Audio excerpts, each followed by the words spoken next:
un aplauso muy sentido, encendido, un tributo sincero y cariñoso a nuestro homenajeado. Arriba que se escuche, señoras y señores, el premio Juan de Mariana de 2024, Javier Milei.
Buenas noches.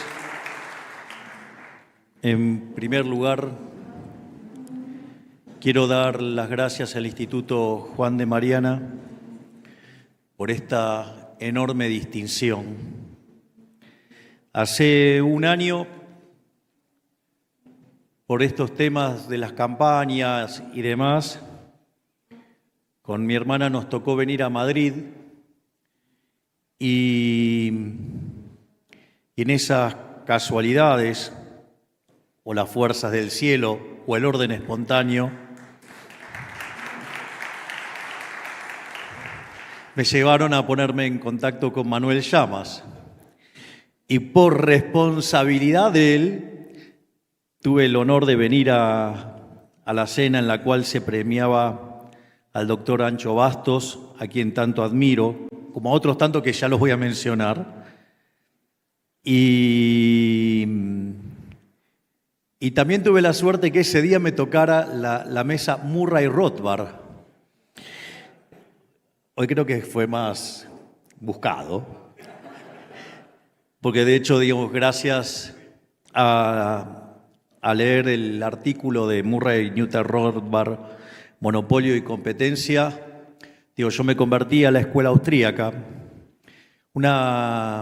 una versión publicada por el editor, por Libertas, y que había sido traducida por el papá de nuestro prócer de la libertad y claramente uno de mis mentores, el doctor Alberto Venegas Lynch, hijo, a quien tanto le debo y con quien tengo tanta gratitud por todo lo que ha enseñado y por su generosidad para conmigo también, en un contexto bastante hostil en el cual, digamos, fui desarrollando mi presencia en el liberalismo y en la política. Y en ese contexto también quiero dar las gracias por las palabras del profesor Huerta de Soto, quien ha sido tan importante inspirándonos a todos, donde sus clases en YouTube son una verdadera revolución.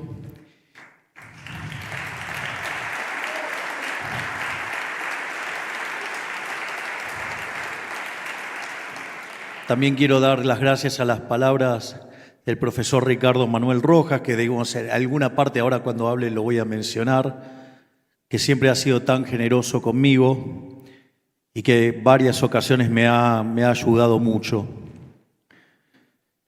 También quiero darle las gracias a Gabriel Calzada, a quien tuve la oportunidad de conocerlo en la Universidad Francisco Marroquí, cuando fui a presentar un libro que se llama Desenmascarando la mentira keynesiana. Todavía mi profundidad en la escuela austríaca no era la que tuve en el futuro, pero ya, digamos, había claros indicios de que por lo menos sabía por dónde andaba la cosa, al menos.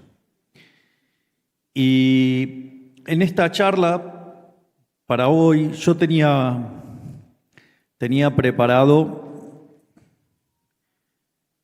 digamos, una suerte de síntesis de mi reciente libro que se llama Capitalismo, Socialismo y la Trampa Neoclásica, que básicamente dice de la teoría económica a la acción política. Es un libro donde básicamente exploro los problemas de diseño de la teoría neoclásica y cómo ello conduce a socialismo.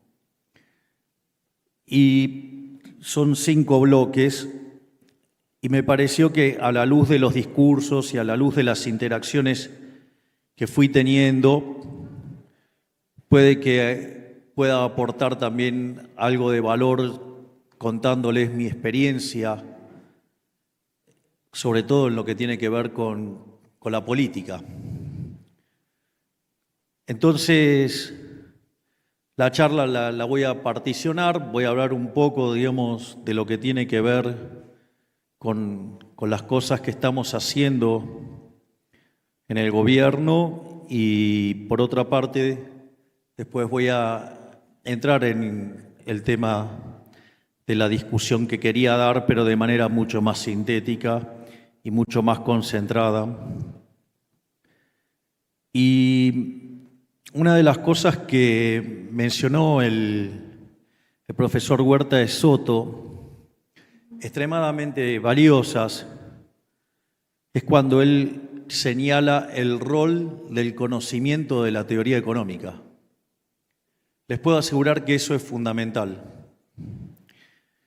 Hay un dicho que a mí me gusta levantar recurrentemente que dice: el que no sabe lo que busca no entiende lo que encuentra. Y esto tiene un rol fundamental cuando uno diseña la política económica y cómo uno se aferra a ese rumbo. O sea, nosotros desde el primer momento siempre supimos hacia dónde queremos ir. Es decir, el norte está claro, nosotros queremos ir ahí. Y eso viene dado por todo lo que uno hace, su background, la forma en la cual vemos la economía, pero digamos, no es solamente la cuestión de la economía. Nosotros interpretamos la política económica desde una cuestión moral. El diseño de la política económica tiene que ver con una cuestión fundamentalmente moral. Es decir, cuáles son los valores que están detrás de eso. Y claramente que frente a eso nada puede contra el liberalismo.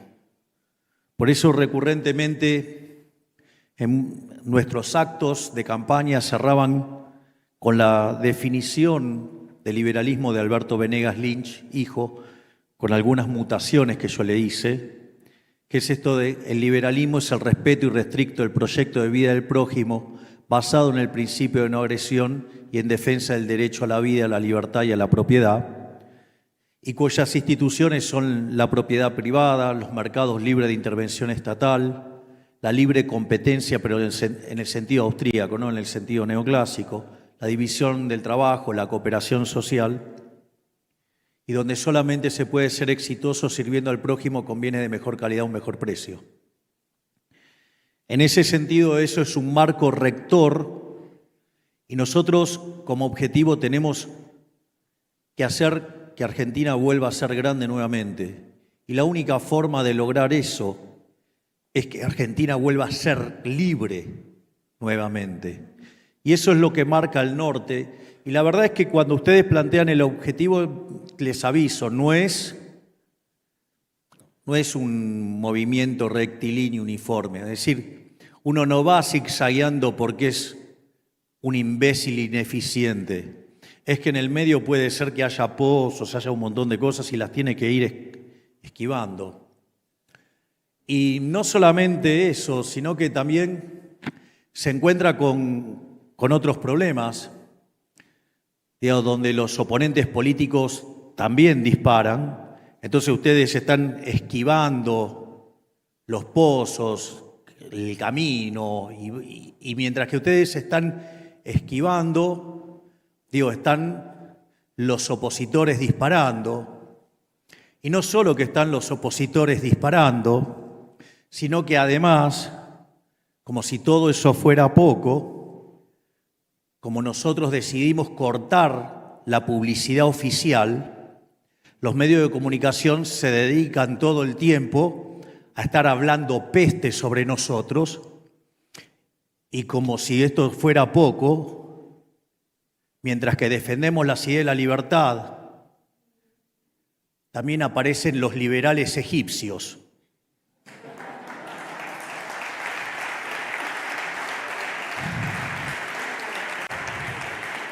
Que por un lado hablan de libertad y que por otro lado le venden la patente de corso al mejor postor. Hasta lo hacen hablar de la eficiencia del gasto público. Y no solo eso, que uno tiene que seguir avanzando y seguir peleando por las ideas. Y lo peor de todo es que hasta tiene que lidiar con las mentiras y demás. En ese sentido, les voy a contar mi versión de lo que nos encontramos, de lo que estamos haciendo y a dónde estamos yendo, para después sí empezar a discutir algo, digamos, del trasfondo teórico que desde mi punto de vista es importante. Cuando nosotros llegamos al poder, los déficits gemelos de Argentina ascendían a 17 puntos del PBI. Básicamente, ustedes saben, aquellos que hayan estudiado toda la literatura de indicadores tempranos de crisis, que un déficit, los déficits gemelos por 4 puntos del PBI es una luz amarilla, 8 puntos del PBI es alerta de cataclismo. Imagínense recibir 17 puntos del PBI de déficit gemelos. Eso es básicamente lo que nosotros recibimos estructuralmente. De esos 17 puntos, 15 estaban en el sector público nacional, donde 5 puntos correspondían al déficit del Tesoro y 10 puntos del PBI en el Banco Central, es decir, el déficit cuasi fiscal. Para tener una idea de los desmadres monetarios que hizo el gobierno anterior, a lo largo de 4 años habían emitido para financiar el fisco 28 puntos del PBI. De donde de esos 28, 13 fueron emitidos durante el último año de gobierno en la aventura electoral en la cual se lanzaron tratando de ganar como fuera. De hecho, entre otras cosas, siendo la campaña sucia más grande de la historia de la humanidad, donde, por ejemplo, un determinado gobierno, al gobierno oficialista, le dio $1.000 millones para gastar en ensuciar al que fuera a correr esa elección. Por eso, digamos, o sea, en algún momento ustedes entraban en YouTube en cualquier parte del mundo, querían chequear, ver un video mío y les aparecía algo diciendo que yo estaba haciendo alguna atrocidad. Digamos, si estas cosas eran levantadas por personas aún, digamos, sabiendo que eran mentiras.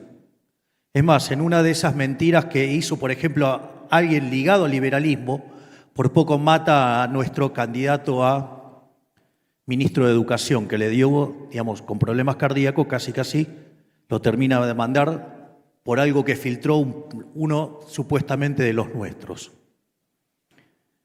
En ese sentido,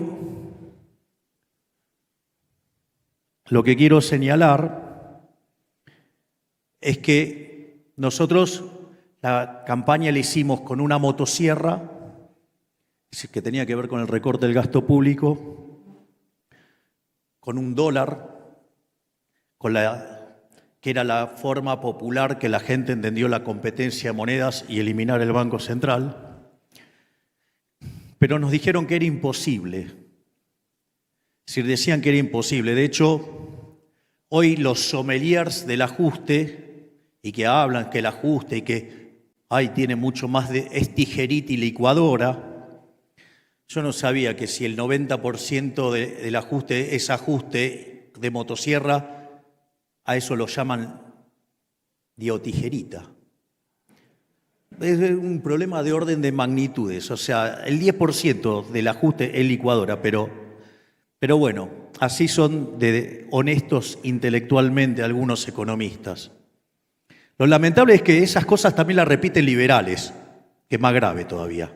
Pero bueno, algunos están vendidos y cobran para hacer este tipo de aberraciones.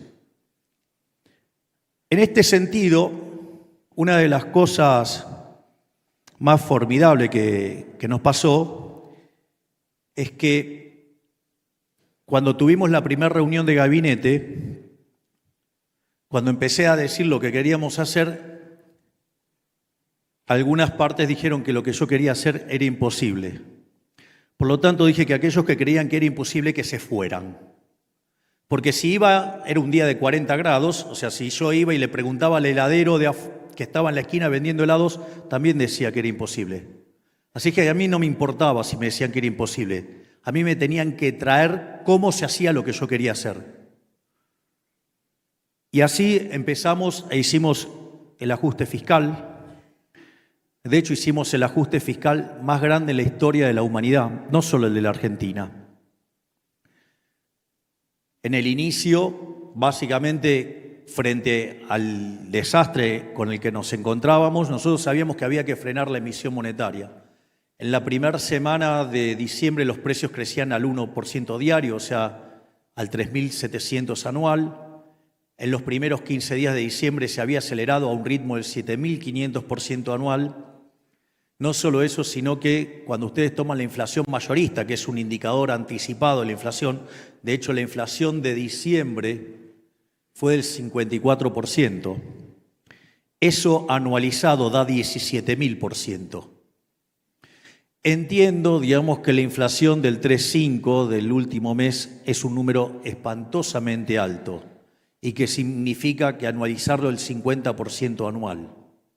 Pero la verdad que pasar de 17.000 a 50% anual, sin tener la hiper en el medio que licúe los saldos reales, sin tener controles de precios, sin fijar el tipo de cambio y sin tener expropiaciones, vaya que es una aventura increíble.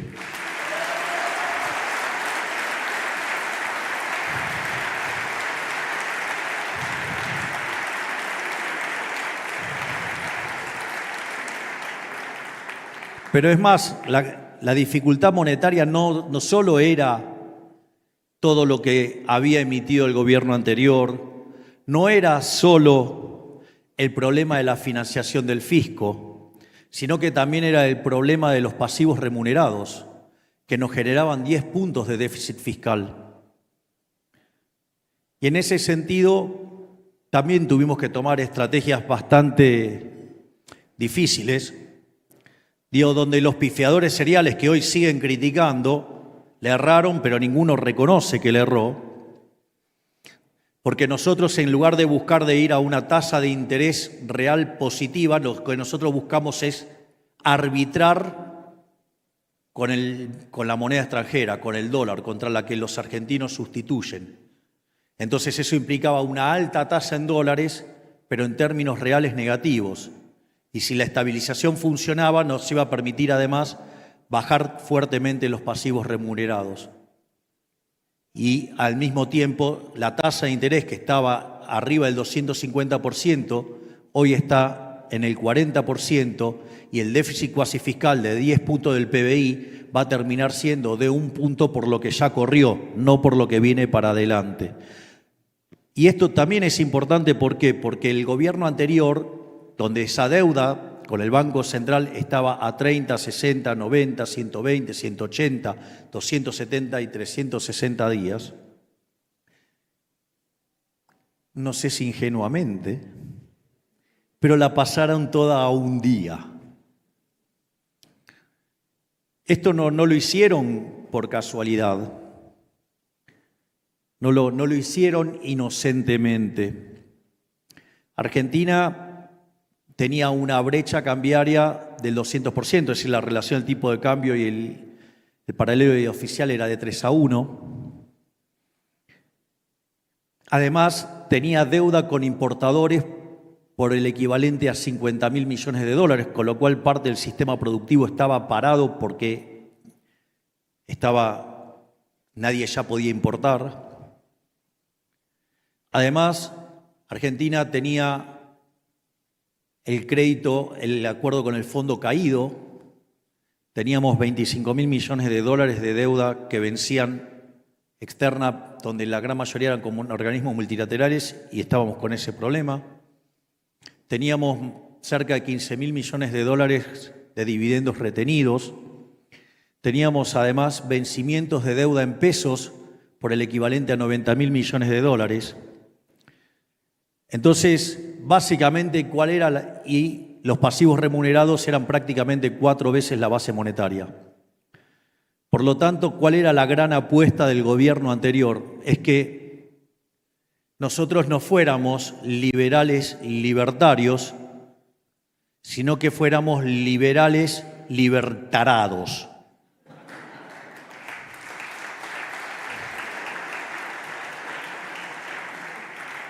En esa situación ellos creían que nosotros íbamos a ignorar las relaciones entre stock y flujos y que un stock en esas características se podía convertir en un flujo instantáneamente y de esa manera en un día se iba a multiplicar entre 4 y 5 veces la cantidad de dinero. Íbamos a tener todo el estrangulamiento de las divisas que querían salir.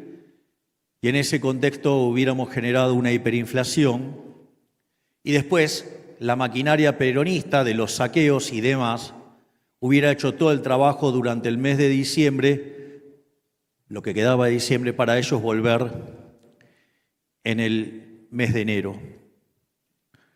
Frente a esa situación, siendo muy críticos por los liberales, en especial los liberales egipcios, en ese sentido, lo que nosotros decidimos, y acá sí hubo un uso intensivo de la teoría económica. Esto sí requirió un uso. Nosotros estábamos en el Hotel Libertador, el Libertador, y encima los colores del hotel son violeta. Es decir, más orden espontáneo imposible.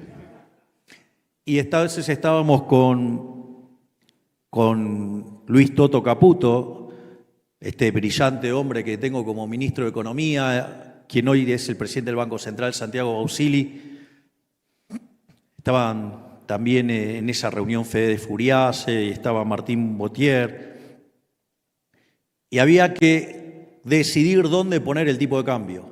Sabíamos que si abríamos generábamos un desastre. Sabíamos que íbamos a ser castigados por los liberales libertarios o aquellos que omiten el problema de los stocks, les valdrían bien el otro apodo. Y una de las cosas, el consenso de mercado, tan fatalmente arrogante, decía que había que poner el tipo de cambio en 600 y que en función de eso, dado ese 600,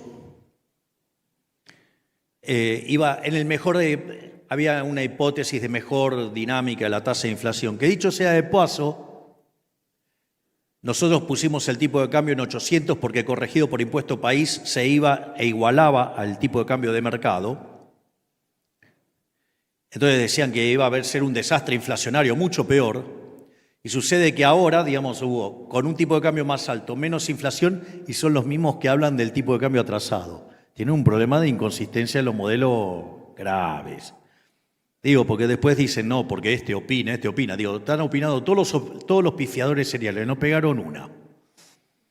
Aviso. No solo eso, o sea, son muy poquitos los que acertaron. Digo, recién tuve la posibilidad de saludar a una persona que se presentó y que me dijo que era amiga de Pablo Arriazu, o sea, el hijo de Ricardo Arriazu, que es uno de los pocos que sí la ven. Y en ese sentido, nosotros, ¿por qué elegimos el tipo de cambio ahí? Y esto es teoría económica pura, porque si yo, digamos, iba a un número más parecido al tipo de cambio de mercado, aun cuando no era perfectamente el mercado, ¿qué era lo interesante? Que yo achicaba el exceso de demanda de divisas. Y al achicar el exceso de demanda de divisas, achicaba el exceso de oferta del resto de la economía. Entonces, achicando el exceso de oferta de bonos, subía el precio de bonos y por ende la tasa de interés y el riesgo país caían. Por lo tanto, el nivel de actividad económica también se achicaba la diferencia entre ahorro e inversión y por tanto se achicaba el exceso de oferta de bienes y por ende la actividad caía menos. No solo eso, sino que además el exceso de oferta en el mercado de trabajo también se hacía menor y por ende el salario real caía menos. Y esto es interesante porque cualquier persona que uno le hubiera dicho que en 6 meses íbamos a hacer un ajuste fiscal de 15 puntos del PBI, nos hubieran dicho que íbamos a volar por los aires. De hecho, nosotros teníamos un desequilibrio monetario peor que en la previa de la crisis del Rodrigazo en el 75. La situación del balance del Banco Central era peor que la que tenía el Banco Central en el año 89, previo a la hiperinflación del Alfonsín. Y los indicadores sociales eran peores que los de la convertibilidad, al final de la convertibilidad en el 2001. Por lo tanto, no solo que teníamos todas las condiciones para que fuera la crisis más importante de la historia argentina, porque combinaba los 3 elementos de las 3 peores crisis de Argentina, sino que además teníamos estructuralmente cierta debilidad en materia de estructura legislativa y estructura de poder. Y eso también es muy interesante, ahora voy a hacer alguna reflexión sobre eso. Y en ese contexto, fíjense, nosotros haciendo un ajuste de estas características, el PBI en el primer trimestre cayó 7%. Claro, uno dice, no, es tremendo. Ahora, cuando ustedes toman la crisis de la convertibilidad, durante el 2002, el PBI cayó 10,9%, o sea, casi 11%. Pero en el segundo trimestre, que es donde toma todos los ajustes, el PBI cayó 16%. Es decir, que el uso de la teoría económica nos evitó por lo menos 10 puntos más de caída del PBI. Y eso en términos sociales no es menor. Porque también nosotros hicimos toda una revolución en lo que tiene que ver con la cuestión social. Nosotros sabíamos que el ajuste iba a ser muy duro, sabíamos que iba a ser recesivo porque cuando uno hace un ajuste aumenta el ahorro y si no hay una contrapartida de inversión, la actividad va a caer y eso se iba a sentir en términos de empleo y en términos de salarios reales y ya veníamos con un nivel de pobres e indigentes muy alto. Por lo tanto, hubo una duplicación de la asignación universal por hijo, hubo duplicación del plan alimentar para que no le falte el alimento a los chicos, un plan que se llama 1000 días, que darle asistencia a las mujeres embarazadas. Además se le dio contención a los alumnos, a los chicos para que pudieran tener útiles, y no solo eso, sino que además, para evitar el trauma que implica tener que cambiar de colegio para un chico, y la situación que eso genera también en la familia, dimos asistencia para que pudieran cubrir las cuotas de los colegios privados de bajos recursos. Sí, a pesar de toda esa contención, obviamente que dimos el ajuste fiscal en los primeros meses llegó a 7 puntos del PBI, como necesitábamos 5, ya un punto lo dejamos correr. Entonces, con los 6 del Tesoro más los 9 del Banco Central estamos en 15. Es más, ahora con todo esto, digamos, el país hubiera estallado y sin embargo no estalló y sin embargo critican la política social del gobierno. Bueno, porque hay algo que hizo el gobierno que fue interesante y es terminar con los intermediarios de la pobreza. Es decir, gente que levanta la noble causa de dar contención a los más necesitados, aunque sabemos que de fondo, como dice el profesor Huerta de Soto, los planes contra la pobreza generan más pobreza. Pero aún teniendo eso en la cabeza, nosotros cambiamos la dinámica de la asistencia. Históricamente en Argentina la asistencia fue darle el pescado a la gente. Ya lo revolucionario en nuestro caso fue el nombre que tiene el ministerio, se llama Ministerio de Capital Humano. Y nuestro objetivo no es darle el pescado a la gente, Nuestro objetivo es enseñarle a pescar, enseñarle a ser un empresario y si puede que tenga su propia empresa de pesca.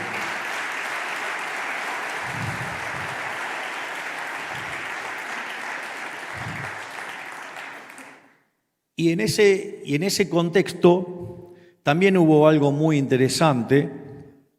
Aviso porque, digamos, si ustedes miran por los diarios o se informan con los medios de comunicación o con analistas tendenciosos, han criticado a la ministra de Capital Humano enormemente. Se creen que, digamos, porque además la ministra de Capital Humano tiene un defecto, es amiga mía. Entonces, tiene otro que es ser honesta. Entonces creen que yo tendría problemas en echar a alguien de mi gabinete porque es amigo. Bueno, el jefe de gabinete que fue eyectado, digamos, hacía 18 años que era amigo mío. No cumplió los objetivos, se fue, pista. Acá, digamos, es cumplir los objetivos. El que lo cumple, lo cumple. Y el que no lo cumple, por más que lo conozca hace 20 años, 30, afuera.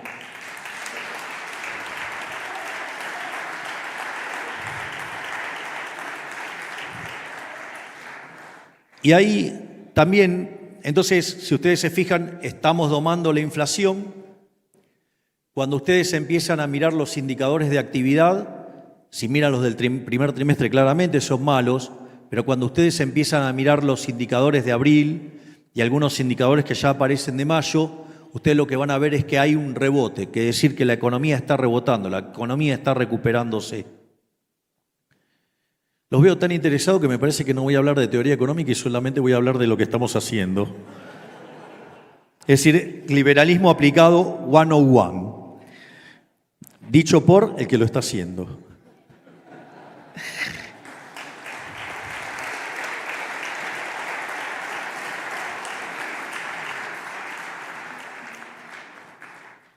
Ya está, se acabó la tentación, así que ahora voy a hablar de lo que estoy haciendo. Y en ese sentido también hubo algo muy interesante. Una de las cosas que descubrió la ministra de Capital Humano fue que si bien cuando se daban los planes sociales se les daban una tarjeta, cuando se daban esa tarjeta uno creía que el beneficiario lo cobraba entero. Bueno, les aviso que no. ¿Cómo funcionaba? Cuando ustedes recibían ese programa, ustedes después tenían que certificar que habían trabajado. Y cuando iban a buscar esa certificación, ahí se quedaba la mitad. Entonces, nosotros sabiendo que el primer trimestre iba a ser muy duro, una de las cosas que hicimos, una gran acción de la ministra de Capital Humano, fue justamente quitarle la obligación de la prestación. Bueno, esa situación fue bastante complicada, no para la gente que ahora iba a recibir el doble de dinero. Y es por eso que instantáneamente, cuando nosotros hicimos esto, los gerentes de la pobreza anunciaron una marcha masiva. En esa marcha masiva, nosotros teníamos la información, ellos estaban planeando juntar 100.000 personas. Decían que iban a ir 50.000 para después mostrarlo como un gran logro que iban 100.000. Entonces, se imaginarán que cuando la ministra de Capital Humano hizo esto, la cantidad de cosas que salieron a decirlo, al final, que este es un gobierno liberal, digamos, termina siendo populismo, o populismo de derecha. Y en realidad era cortarle el curro a los ladrones, ¿sí?, de los gerentes de la pobreza. Y en ese contexto salen a hacer una marcha.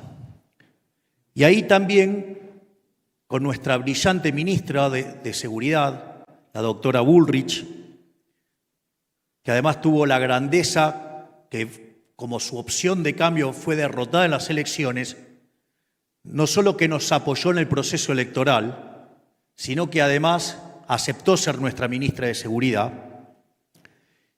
Y junto al ministro de Infraestructura de ese momento, ¿qué es lo que hicimos?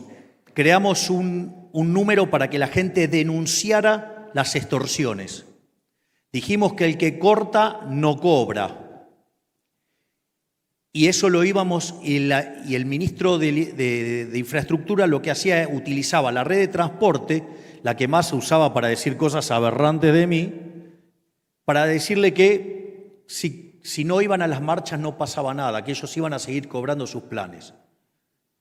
Al mismo tiempo, la doctora Bullrich me presentó un protocolo de seguridad, el cual no dudé ni medio segundo en apoyar incondicionalmente. Y el día de la marcha, nosotros terminamos poniendo, digamos, el gobierno nacional 12.000 efectivos. ¿Para qué? Para recuperar una de las demandas de la población, que era recuperar la calle, que estaba siendo tomada por los vándalos y que toda la población era extorsionada por este conjunto de delincuentes. Bueno, de las 100.000 personas que esperaban llevaron 3.000. Había más efectivos que personas en la marcha. Eso implicó un fuerte golpe también sobre esas organizaciones. Y además, no solo que empezamos a poner en caja la inflación, estamos recuperando la economía, sino que además también pusimos en caja la calle. Es decir, hoy en Argentina la calle no es de los violentos, la calle es de la gente que quiere trabajar, y el que corta no cobra, y el que hace disturbio va presos.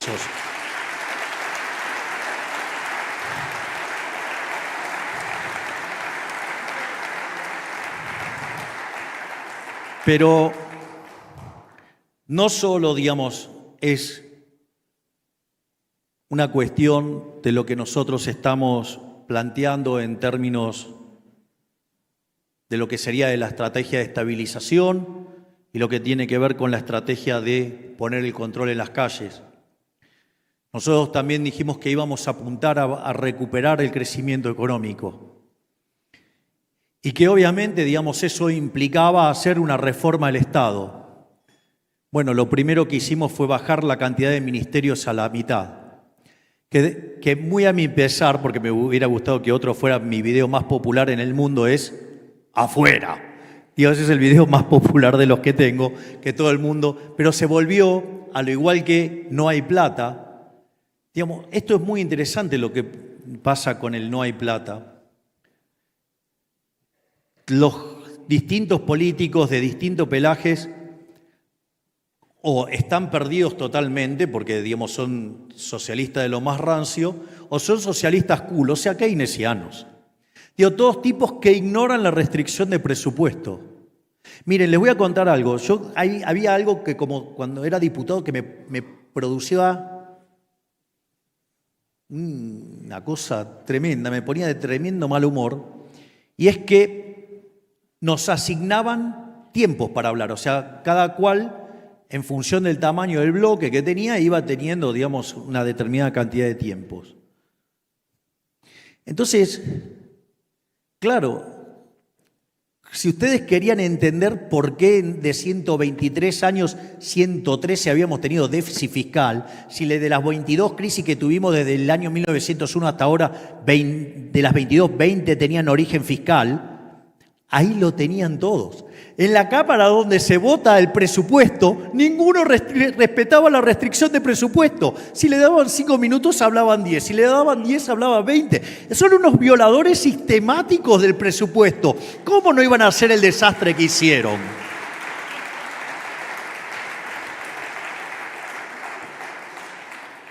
Entonces, y ahí también dimos algunas batallas importantes que fueron claves para lo que estamos haciendo, ¿no? Porque una de las cosas que dije, que ustedes pueden tomar todos mis discursos, es, siempre dije, yo no voy a votar presupuestos con déficit fiscal.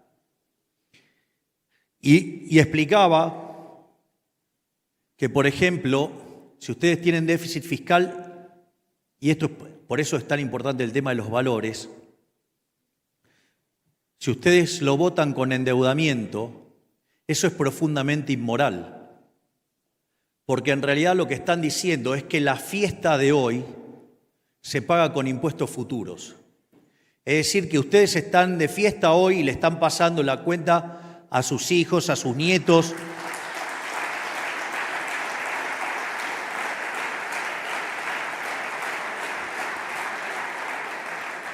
Y en lugares donde está vigente la agenda asesina del aborto, hasta gente que ni siquiera nació, podría llegar a ser el extremo.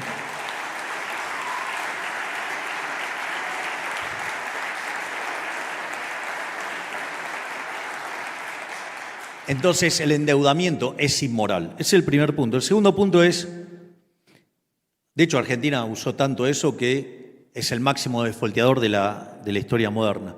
Dicho sea de paso, nosotros recibimos el país con 2.900 de punto de riesgo país, llegamos a bajarlo a cerca de 1.150 hasta hace unas pocas semanas, donde la política, que no solo no ayuda, sino que además trata de destruir, nos hicieron saltar el riesgo país a 1.600, ahora de vuelta está bajando, porque bajo ningún punto de vista voy a entregar el equilibrio fiscal, o sea, me van a tener que matar para, digamos, o sea, me van a tener que sacar de la Casa Rosada para que haya déficit fiscal, porque no se los voy a entregar.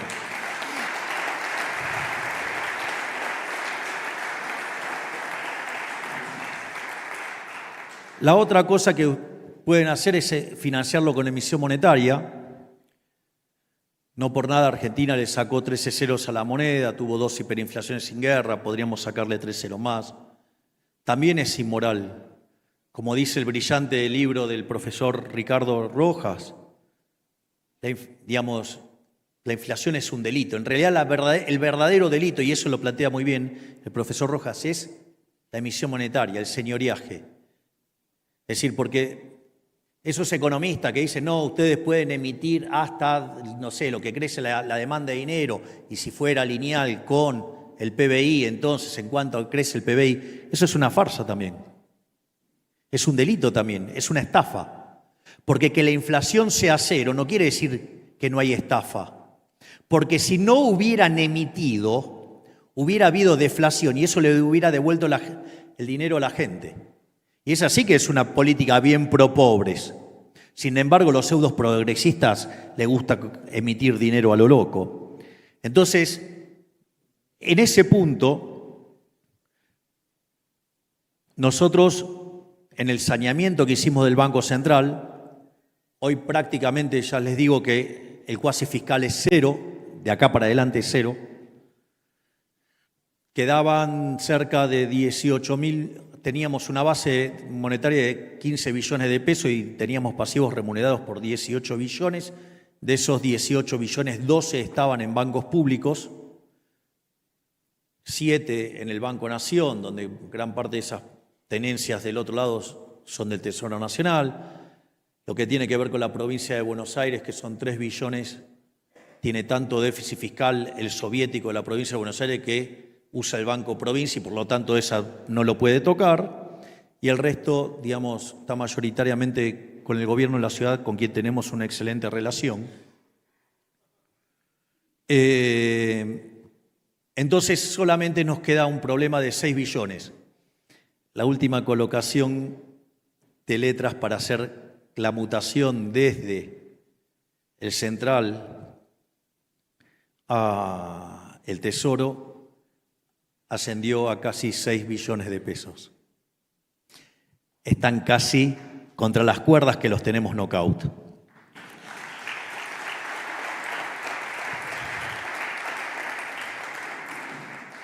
El único problema que nos queda en el Banco Central en este momento es un instrumento contingente, unos puts, que el gobierno anterior, como no conseguía el financiamiento para el Tesoro, desde el Tesoro y con el aval del Fondo Monetario Internacional, utilizó instrumentos contingentes. ¿Y cuál es el problema con eso? Que en el balance del Banco Central ese pasivo queda registrado por el valor del contingente, o sea, con una fracción muy pequeña del pasivo que ustedes tienen abierto. Entonces ustedes no lo ven prácticamente adentro del Banco Central y sin embargo hay un potencial de emisión por 4 puntos del PBI. Por lo tanto, el día que terminemos con eso, ahí va a empezar la segunda etapa de la reforma monetaria. Ya he evitado, el tiempo es de Dios. En ese contexto, necesito cerrar el acuerdo con los puts y eso me tengo que poner de acuerdo con los bancos.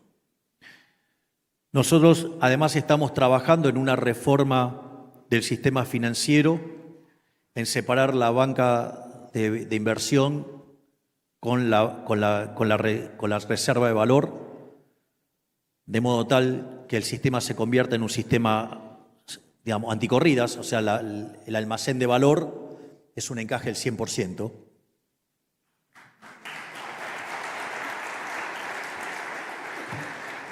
Y en la banca de inversión, ustedes van a tener títulos y se va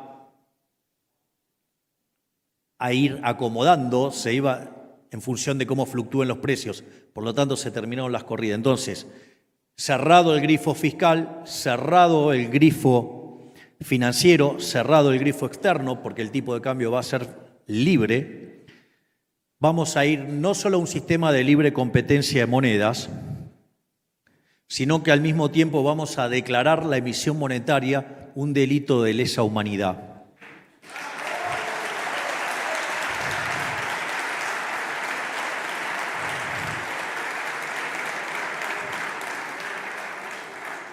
Y en ese caso, si llegara a haber emisión monetaria, va a ir preso el presidente de la Nación. Yo creo que me lo pueden aprobar porque tienen tantas ganas de meterme preso. Va a ir preso el ministro de Economía, el presidente del Banco Central, el director del Banco Central y los diputados y los senadores, digamos, que acompañen una medida de esas características. Dicho esto, lo que va a suceder, ustedes me pueden decir, no, bueno, pero digamos Argentina violó sistemáticamente las leyes. Es cierto, pero al ser caratulado de delito de lesa humanidad, es imprescriptible. Entonces puede venir un gobierno y cambiarlo, pero atrás puede venir otro liberal y meter preso a todos los delincuentes.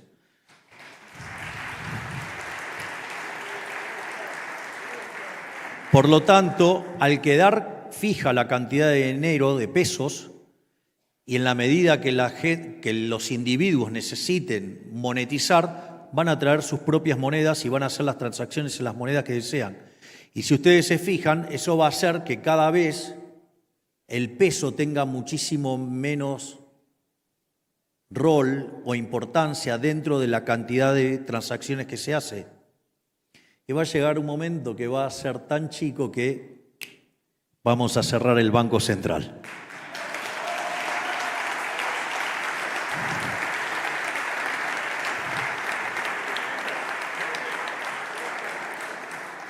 Finalmente, voy a hablar sobre el programa de crecimiento económico. Voy a hablar sobre la transición y voy a hablar sobre las reformas. Una nota de color. Porque hay muchos libertarios egipcios que dicen que nosotros estamos aumentando la presión fiscal. Entonces dice, Milei no es liberal en eso, porque subió los impuestos. Bueno, vamos contra esos mentirosos. Si yo tenía 15 puntos de emisión monetaria, 15 puntos de señoriaje, que es robo directo sobre los argentinos, y solo me llevé 1,5 puntos de impuesto país y le devolví a los argentinos 13,5 puntos, ¿aumentó la presión fiscal o bajó en el neto? Aprendan a hacer las cuentas, burros.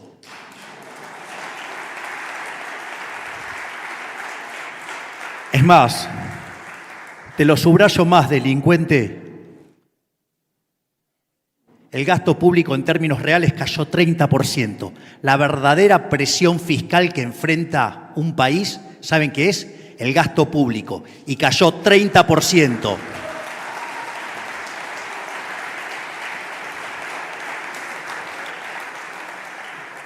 Por lo tanto, estamos corriendo al estado del medio. ¿Y por qué es importante esto? porque ahora hay 15 puntos del PBI que se los comía el Estado y ahora se convierte en ¿qué? En el ahorro que vuelve a la inversión. Por lo tanto, la inversión va a ser financiada por ese ahorro. Pensar que cuando nosotros llegamos al poder se hablaba de la hiperinflación. El 85% de los argentinos creía que iba a haber una hiperinflación. Hoy menos del 20% cree que puede haber una hiperinflación. De ser el problema más acuciante de la Argentina, la inflación, hoy pasó a estar en tercer lugar. Que me vengan a decir que no se puede, porque sí se puede.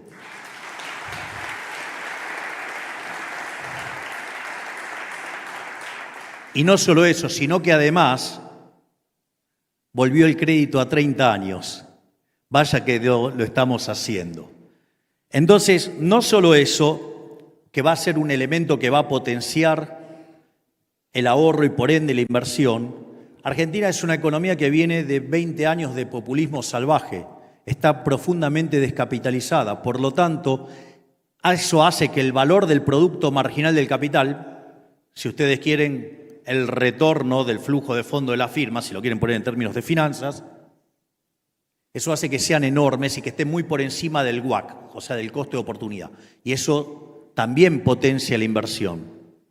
Pero como si todo esto fuera poco, en la medida que la economía argentina recupere, ¿sí?, y se vuelva a expandir, nosotros no vamos a aumentar el gasto público, lo vamos a mantener fijo. Por lo tanto, en la medida que uno pueda ir creciendo y se generen nuevos recursos, nosotros vamos a ir bajando impuestos.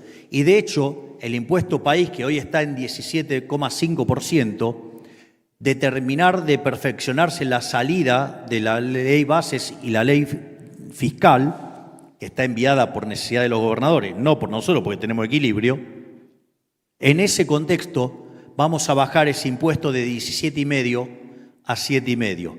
Así es que, digo, para aquellos que hablan de la suba de impuestos, no solo mienten que no toman el agregado, burros que no entienden de equilibrio general, sino que además también empezamos con la reducción de impuestos.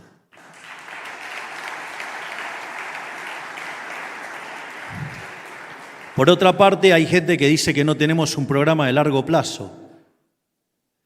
Es increíble porque la reforma más grande que se hizo en la Argentina fue la que hizo Menem, y esa reforma del Estado tenía 100 artículos, eran 100 reformas. Y dicen, no, la desguazada ley bases. Bueno, la desguazada ley bases es 5 veces más grande que la reforma de Menem. Y no solo eso, si le sumamos el decreto de necesidad y urgencia, que la evidencia ha probado que tengo razón, la reforma es 8 veces más grande. Es decir, estamos haciendo la reforma estructural más grande de la historia argentina, que es 8 veces más grande a la que le sigue. ¿Por qué es importante esto? Porque aquellos países que son más libres son 12 veces más ricos que los que son reprimidos. Crecen más que el doble, tienen 25 veces menos de pobres en el formato estándar, 50 veces menos en el formato extremo.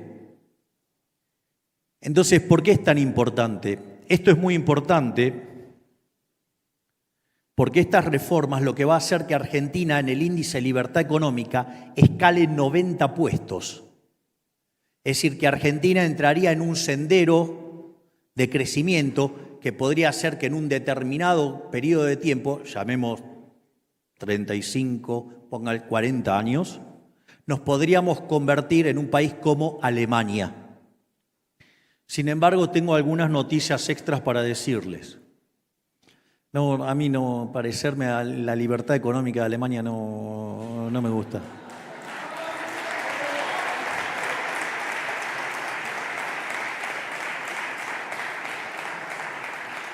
Es más, el país que más libertad económica tenía era Irlanda, y eso en 35 años hizo de ser el país más miserable de Europa tener un PBI per cápita 50% más alto que el de Estados Unidos. Pero la verdad, ¿sabe qué? Nosotros tenemos pendiente todavía 3.200 reformas estructurales más, y no solo que vamos a ser libres como Irlanda, vamos a ser el país más libre del mundo y vamos a ser el país más próspero del mundo.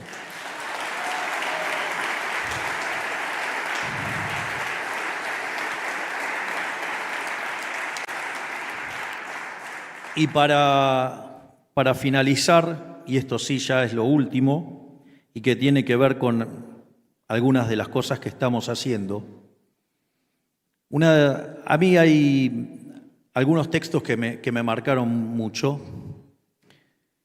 y la idea combinada, ¿no?, que hace Kirchner cuando demuestra la superioridad, digamos, en términos morales del capitalismo.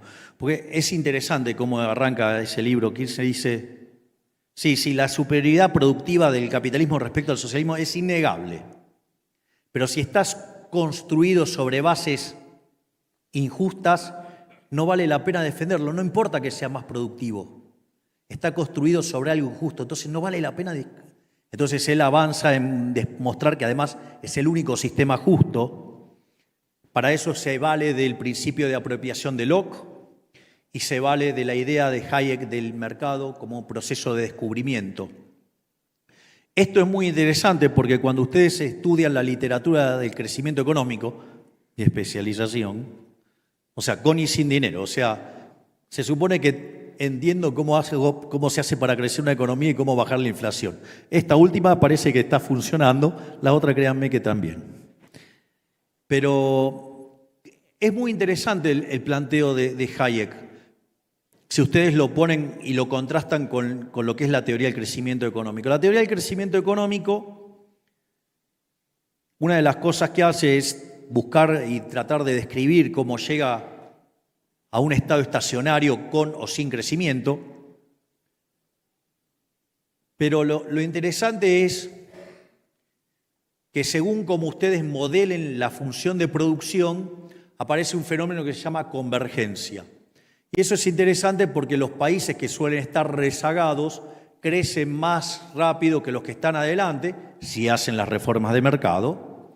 Y entonces ustedes hacen las reformas de mercado y entonces en algún tiempo alcanzan a los países, digamos, desarrollados, si ustedes quieren llamarlo de alguna manera. Y esto es muy interesante porque cuando ustedes van mirando la historia de la humanidad, la cantidad de años que se necesita para duplicar el PBI per cápita es menor. O sea, el primero que lo logró fue Inglaterra, que tardó 58 años, después Estados Unidos, así sucesivamente hasta, digamos, en el caso de Corea, que tardó 10, o en el caso de China, que tardó 7. Es más, es tan interesante el caso de China que no solo que duplicó el PBI per cápita en 7 años, sino que los 7 años que le siguieron también, obviamente haciendo reformas pro mercado. Es decir, que en 14 años multiplicó por 4 el PBI per cápita. Entonces ustedes lo que ven es un proceso de aceleración. ¿Y eso por qué pasa? Porque en realidad esas oportunidades de mercado en los países que están desarrollados ya fueron descubiertas. Entonces ustedes lo que tienen que hacer, ¿qué es? Tener buenas instituciones que defiendan la vida, la libertad y la propiedad y el principio de no agresión, o sea, la idea de la libertad. Y cuando ustedes hacen eso, van a crear un ambiente para que las empresas se puedan desarrollar, para que los emprendedores puedan descubrir y apropiarse de sus descubrimientos, y eso hace que ustedes puedan converger. Y cuanto más libres sean, más rápido lo van a hacer. Y cuanto más los ayude la tecnología, más lo van a poder hacer. Por eso, mi última gira por Estados Unidos tuvo que ver con ir a ver a los empresarios más importantes del mundo tecnológico. Porque ¿qué es la inteligencia artificial? No es ni más ni menos que una nueva suerte de revolución industrial, una situación donde se da un aumento de la productividad nunca visto. Y eso, el único riesgo que tiene eso, digamos, todos habrán leído Hazlitt, por ejemplo, cuando dice el odio a la máquina. Bueno, ustedes escuchan, la mayoría de los políticos parece que estuvieran recitando el odio a la máquina, ¿no? O sea, digamos, la falacia ludita. Y es interesante porque están basados en todos un montón de mitos que son todas mentiras, que la escuela austríaca sabe que son todas mentiras. Y con eso lo que hacen es regular. Pero ¿qué es lo que pasa? Ustedes cuando ustedes regulan, esto en economía es el problema de las no convexidades. Digamos, son esos problemas que nos inventamos en la cabeza los economistas para determinar determinadas propiedades normativas, llámese óptimo de Pareto, en nuestros modelos de equilibrio general, y que en realidad no tienen nada que ver con la vida real. Si por eso para mí fue muy revelador el artículo de Murray Newton-Rothbard, ¿no? Digamos, o sea, monopolio y competencia, donde me di cuenta que después de dar 25 años de clases de microeconomía, todo lo que había enseñado de estructura de mercado estaba mal. O sea, digo, fue más productiva esas 3 horas para leerme esas 140 hojas que todo lo que había estudiado antes. Pero, bueno, no por nada uno de mis hijitos de 4 patas se llama Murray.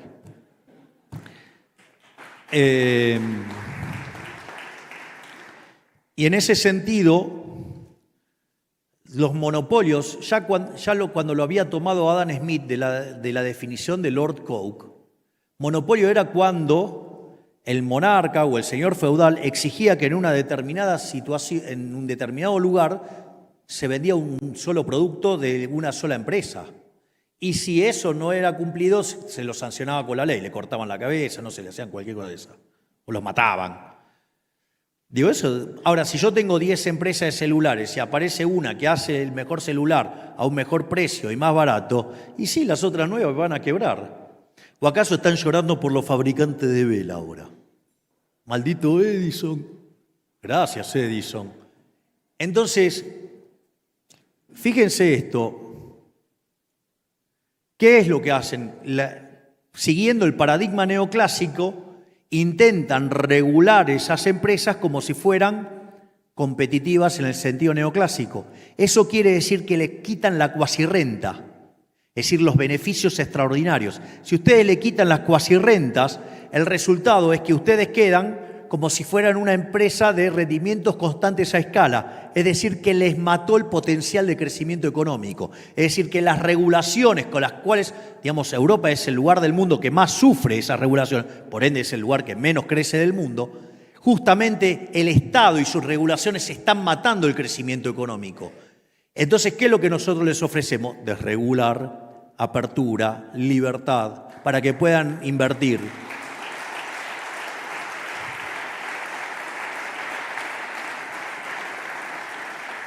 Por lo tanto, abrazando las ideas de la libertad, ¿sí? No castigando a la población con la aberración del aborto, porque la población permite mayor división del trabajo y por ende permite mayor crecimiento económico, permite mayores rendimientos crecientes a escala. La famosa fábrica de alfileres de Adam Smith, limitada por el tamaño del mercado, es un canto a defendamos la vida, no la muerte. Algo que Elon Musk lo levanta. Les voy a contar una anécdota divertida de Elon Musk. Este le va a gustar. Estamos en la primera reunión con Elon Musk, entonces me plantea el problema demográfico, entonces nos ponemos a discutir el tema demográfico y que a él le preocupa el hecho de que la población está creciendo cada vez menos y que, digamos, hay un problema ahí con la tasa de natalidad. Entonces, se nos frena el motor de la innovación. Y entonces, él, digamos, propone revertir el lavado de cerebro que se hizo en la población, digamos, con todo lo que fue el Club de Roma, que son los que, digamos, ahora se desclasificaron los archivos de Nixon, digamos, donde proponían como una cuestión científica, o sea, porque hoy son los elevados los que proponen el aborto. Lo que no saben que es una agenda que si ustedes van y miran el libro del Éxodo, la Torá, o sea, Shemó, o sea, el Pentateuco del Antiguo Testamento, digo, ya, digamos, eso se aplicaba ya desde hace rato, o sea que no tiene nada de moderno, digamos, hacerse el canchero pro-choice. Pro-choice es una manga de retardatarios de hace 4.000 años. Y al margen de eso, entonces en un momento me dice, no, bueno, entonces hay que trabajar para limpiar ese lavado de cerebro. El liberalismo tiene los fundamentos para hacerlo con el respeto del derecho a la vida. Probablemente no hay mejor ejemplo que el de Walter Block del avión. Con ese no pueden nunca. Pero hay algunos imbéciles que dicen, no, Milei es conservador, está en contra del aborto. No, Milei es liberal de verdad, no es un asesino, que está a favor del asesino en el vientre de la madre.